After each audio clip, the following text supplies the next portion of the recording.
যারা সব সময় আস্তাগফিরুল্লাহ পড়ে তাদের রিজিকের কোনো টেনশন হয় না, রিজিক নিয়ে তাদের আর কোনো চিন্তা থাকে না।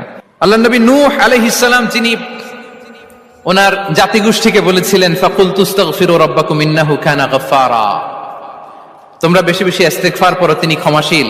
ইস্তেগফার করলে কি হবে? ইউরসিলিস সামাআ আলাইকুম মিদরারা, রহমতের বৃষ্টি বর্ষণ হবে, তোমাদের জমিগুলো উর্বর হবে।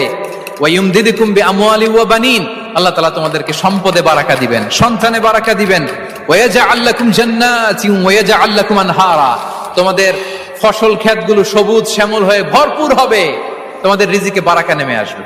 তাহলে আমরা যেন বেশি বেশি ইস্তেগফার করি। বিষ্ণু ঈসা ইসলাম বলেছেন, মান লাযামাল ইস্তিগফার জাআলাল্লাহু লাকুম মিন কুল্লি দীকিন মাখরাজা ওয়া মিন কুল্লি হাম্মিন ফারাজা ওয়া ইয়ারযুকহু মিন হাইসু লা ইয়াহতাসিব, যে সব সময় ইস্তেগফার পড়ে তার কোনো টেনশন থাকে না, তার জীবনে দুশ্চিন্তা আসে না,